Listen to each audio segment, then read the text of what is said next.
warahmatullahi wabarakatuh. Perkenalkan, nama saya Arnis Linzani dengan NPM 2151040182, Prodi Manajemen Bisnis Syariah Fakultas Ekonomi dan Bisnis Islam kelas D. Di video ini saya akan menyampaikan materi tentang aset tetap guna memenuhi video UTS mata kuliah pengantar akuntansi 2. Baik, kita masuk saja ke materinya. Yang pertama ada pengertian aset tetap. Apa itu aset tetap? Aset tetap adalah properti yang umumnya dimiliki oleh setiap perusahaan dalam menjalankan kegiatan usaha. Jenis aset ini bersifat jangka panjang sehingga dipastikan tidak akan dilelang dalam waktu dekat. Adapun pengertian aset tetap yaitu aktiva tetap atau aset tetap adalah aset atau jangka panjang perusahaan yang dimanfaatkan dalam kegiatan operasional.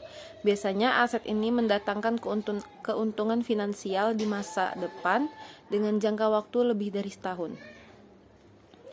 Lebih sederhananya lagi, aset tetap itu adalah properti yang merupakan harta perusahaan untuk dijadikan sumber ekonomi dalam kegiatan operasional. Jenis aset ini bersifat jangka panjang dan tidak dapat langsung dicairkan menjadi uang tunai dalam kurun waktu setahun.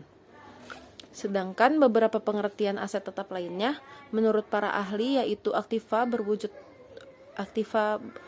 berwujud yaitu yang dimanfaatkan untuk dioperasikan perusahaan dan tidak untuk diperjualbelikan dengan kegiatan normal perusahaan. Adapun karakteristik aset tetap. Karakteristik aset tetap ini biasanya berbentuk fisik dan secara tertulis di neraca sebagai aset atau properti atau peralatannya. Adapun properti tersebut digunakan untuk kegiatan produksi. Di antaranya yaitu dapat disusutkan. Yang dimaksud dapat disusutkan ini adalah aset tetap adalah jenis aset yang dapat mengalami penyusutan. Hal ini menggambarkan keausan dan juga tingkat depresi saat penggunaan aset tetap tersebut. Lalu selanjutnya ada memberi keuntungan finansial jangka panjang. Yang dimaksud di sini adalah aset tetap ini jenis kekayaan yang digunakan oleh perusahaan untuk memproduksi barang dan menghasilkan keuntungan yang besar. Pasalnya, barang tersebut tidak dijual pada pelanggan melainkan disimpan dalam tujuan investasi. Selanjutnya ada klarifikasi aset tetap. Dengan berbagai karakteristik yang dimiliki oleh aset tetap, membuat aset ini dibedakan menjadi beberapa jenis, yaitu yang pertama ada lahan. Yang dimaksud lahan di sini adalah salah satu aset tetap adalah lahan, baik berupa sebidang tanah kosong maupun bangunan jadi. Dalam akuntansi perusahaan, tanah dan bangunan di atas suatu lahan harus dipisahkan pencatatannya. Lalu yang kedua ada inventaris. Apa itu inventaris di aset tetap? Peralatan-peralatan yang dianggap sebagai aset tetap adalah alat-alat besar yang dimanfaatkan dalam kegiatan perusahaan. Misalnya inventaris pabrik, inventaris kantor, inventaris laboratorium, dan inventaris gedung. Setelah adanya jenis-jenis klarifikasi aset tetap dan karakteristik aset tetap, selanjutnya aset tetap mempunyai metode penyusutan aset tetap. Apa itu metode penyusutan aset tetap? Agar evaluasi aset tetap tidak berbeda-beda pada setiap perusahaannya, maka kita harus melakukan metode penyusutan aset tetap sesuai ketentuan yang berlaku. Berikut ini adalah cara menghitung penyusutan aset tetap. Yang pertama, ada penyusutan garis lurus. Apabila kita menghitung penyusutan menggunakan metode garis lurus, maka Anda harus menentukan beberapa perkiraan nilai residu aset pada akhir tahun pemakaiannya. Rumus penyusutan aset tetap adalah sebagai berikut. Biaya penyusutan sama dengan dalam kurung biaya aset dikurang nilai residu aset dalam kurung tutup kurung dibagi umur pemakaian. Misalnya, contoh ya, Perusahaan X ingin menjual satu mesin produksi seharga 8 juta dalam waktu 5 tahun mendatang. Dengan perkiraan nilai residu itu 1 juta.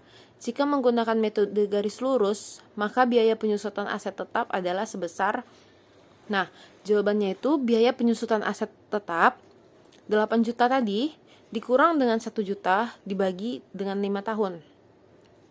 8 juta dikurang 1 juta yaitu 7 juta dibagi 5 tahun. Hasilnya adalah 1,4 juta per tahun. Nah, yang kedua ada penyusutan saldo menurun ganda. Apa itu penyusutan saldo menurun ganda? Dibandingkan dengan metode garis lurus, penyusutan saldo menurun ganda lebih detail dan berhati-hati dalam menentukan perkiraannya. Pasalnya nominal biaya penyusutan lebih besar hingga 2 kali lipat. Nah, contohnya rumusnya ini, rumus penyusutan saldo menurun ganda yaitu biaya penyusutan sama dengan biaya aset dikali berapa persen depresi ganda. Dengan contoh soal yang ada di sini, kita bisa lihat contohnya di sini ya. Contoh soalnya yaitu ada yang pertama, di tahun pertama harga barangnya senilai 8 juta dengan nilai residunya 8 juta dengan persen depresinya 40%, dengan persenan depresiasinya 40%, biaya penyusutannya 3,2 juta, total penyusutannya 3,2 juta. Lalu di tahun kedua, harga barangnya seharga 8 juta, nilai residunya 4,8 juta, persenan depresiasinya 40%, biaya penyusutannya 1,152 juta, dan total penyusutannya, biaya penyusutannya adalah 1,92 juta, dengan total penyusutan 5,12 juta. Lalu di tahun ketiga, harga barangnya 8 juta, dengan nilai residu 2,88 juta, persen depresiasinya 40%, biaya penyusutannya 1,152 juta, dengan total penyusutan 6,27 juta. Lalu di tahun keempat, dengan harga barang tetap 8 juta, dengan nilai residu 1,725 juta, dengan persenan depresiasi tetap dengan 40%, biaya penyusutannya menjadi 691.000 dan total penyusutannya menjadi 6,96 juta. Oke, tahun yang terakhir ada tahun kelima, yaitu harga barang tetap 8 juta dengan nilai residu 1,03 juta dengan persen depresiasinya 40%, biaya penyusutannya 414.000 dengan total penyusutan 7,37 juta. Oke. Jadi total nilai residu 8 juta dikurang dengan 7,37 juta yaitu 622.000. Berdasarkan metode saldo penurunan ganda ini, dalam waktu 5 tahun mendatang, mesin produksi pada perusahaan A dijual dengan seharga 622.000 saja. Sangat murah bukan? Harganya sangat turun jauh. Oke, next ada penyusutan saldo menurun tunggal. Meskipun dilakukan dengan penuh hati-hati, metode saldo penurunan ganda kerap tidak sesuai dengan ekspektasi. Maka dari itu, sebagai opsi keduanya, kita dapat menerapkan metode penyusutan saldo menurun tunggal dengan rumus sebagai berikut. Biaya penyusutan sama dengan biaya aset dikali persen depresiasi tunggal. Di sini kita bisa melihat contoh soalnya. Ini contoh soalnya sama seperti soal yang tadi. Cara menghitungnya, total barang seharga 8 juta. Total barang harga barang seharga 8 juta, nilai residunya di tahun pertama ya, nilai residunya tetap 8 juta. Persenan depresiasinya ada 20%, biaya penyusutannya 1,6 juta, dan total penyusutannya ada 3,2 juta. Oke, next di tahun kedua, harga barangnya tetap 8 juta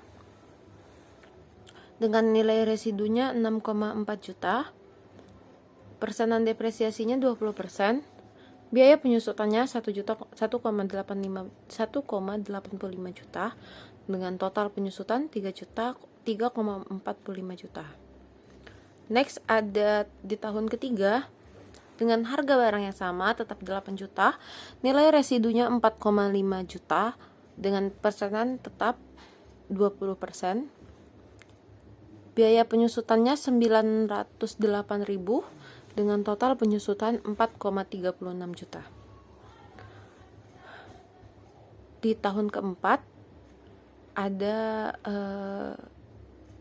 dengan harga barang yang sama 8 juta dengan nilai residu 3,6 juta, persen depresiasinya 20%, biaya penyusutannya 727.000 dengan total penyusutan 5,9 juta.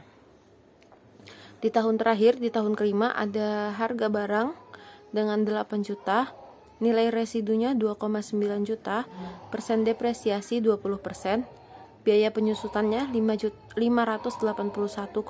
ribu, total penyusutannya 5,67 juta. Jadi, total nilai residunya yaitu 8 juta dikurangkan dengan 5,67 juta dengan hasilnya 2,3 juta. Dengan begitu, mesin produksi pada perusahaan X dapat dijual dengan harga 2,3 juta karena telah melebihi perkiraan nilai residu sebesar 1 juta. Next ada penyusutan jumlah angka tahun. Selanjutnya, cara perhitungan aset tetap adalah metode penyusutan jumlah angka tahun. Adapun metode ini dihitung menggunakan rumus sebagai berikut. Biaya penyusutan sama dengan umur pemakaian dikali biaya aset dikurang nilai residu dibagi jumlah angka tahun.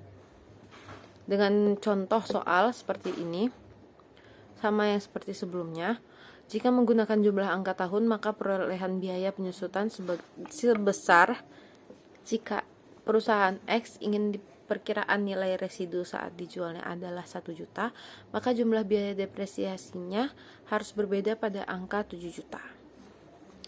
Lanjut yang kelima ada penyusutan satuan hasil produksi. Apa itu penyusutan satuan hasil produksi? Kita dapat mengetahui perkiraan nilai depresiasi berdasarkan total barang yang diproduksi. Adapun rumusnya sebagai berikut. Biaya penyusutan sama dengan jumlah produksi dibagi produksi usia ekonomis dikali biaya aset dikurang nilai residu. Misalnya, perusahaan X akan menjual satu mesin produksi seharga 8 juta berkapasitas produksi 100.000 kali. Dengan perkiraan nilai residu itu 1 juta. Jika menggunakan metode satuan hasil produksi, maka biaya penyusutan yang diperoleh sebesar ... Jika perusahaan X ingin mendapatkan nilai residu 1 juta, maka total biaya depresiasinya harus berada di angka 7 juta. Oke, next ada perolehan aset tetap. Aset tetap bisa diperoleh dengan cara mulai dari pembelian aset, sistem barter surat berharga hingga donasi. Berikut ini adalah penjelasan lengkapnya. Yang pertama ada pembelian tunai. Aset tetap adalah kekayaan perusahaan yang diperoleh dari hasil beli secara tunai dan dimasukkan ke dalam pembukuan anggaran perusahaan. Adapun anggaran tersebut berupa total pengeluaran agar aset dapat dipakai. Yang kedua yaitu ditukar dengan surat-surat berharga. Salah satu cara perolehan aset tetap adalah melalui pertukaran surat berharga. Nantinya akan dimasukkan ke dalam pembukuan sesuai dengan harga pasar saham. Nilai pertukaran ini berguna untuk menjadi dasar pencatatan pendapatan aset tetap. Next, yang ketiga ada diperoleh dari hadiah atau donasi. Cara memperoleh aset tetap adalah dengan cara donasi atau transfer tanpa adanya timbal balik. Adapun biaya penyusutan yang didapatkan dihitung dengan cara yang sama seperti aset tetap lainnya.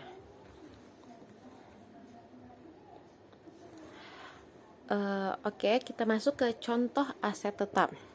Aset tetap dalam satu perusahaan ini dengan perusahaan lainnya tentu berbeda sesuai dengan kebijakan masing-masing. Namun, umumnya yang menjadi aset tetap adalah tanah bangunan, mesin produksi, gedung perkantoran, mobil perusahaan, furniture seperti sofa, perangkat komputer, hingga alat dan mesin produksi lainnya. Itu semua masuk ke dalam aset tetap dalam suatu perusahaan ya. Nah, sekian. Mungkin segitu saja pemaparan materi tentang aset tetap yang bisa saya sampaikan. Kurang lebihnya saya mohon maaf jika ada kesalahan, karena kebenaran hanya milik Allah Subhanahu wa Ta'ala. Kurang lebihnya saya mohon maaf. Mungkin cukup sekian, saya akhiri. Wabillahi taufiq wal hidayah. Wassalamualaikum warahmatullahi wabarakatuh. Bye.